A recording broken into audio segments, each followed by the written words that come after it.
What's the most eye-opening thing that you've learned working on this show?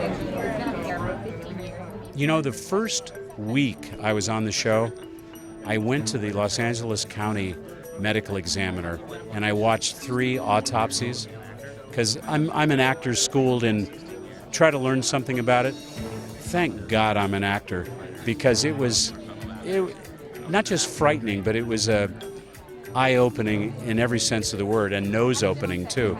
There's a big difference between fake blood and real blood, and I'll explain that.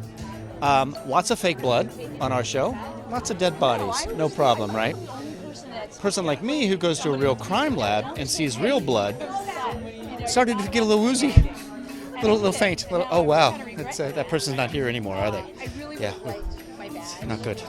I think one of the weirdest things and coolest things is that you can actually, from plants in a room, you can use equipment to find out what conversations were happening. So if you're hanging out with your friends and there's plants and somebody needed to, they could go back and recover your conversation through the plants. That is not reality. It's real.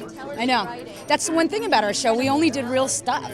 When I worked in the DNA lab on the show, we started to realize like how much of ourselves we leave behind in everything from our toothbrush to our hairbrush to a used piece of chewing gum. And there was actually an episode where I was able to trace the DNA from a used piece of chewing gum to a suspect who was last involved at the crime scene. And I just remember that just being like so mind-blowing. And now, I mean, we all know a lot more about DNA in part because of shows like ours, educating people. And that was one of the best things about the show for me, is that I got this like second education where I was constantly learning about science and technology and new terms. And I'm going to miss that because I don't know if I ever would have found that without CSI.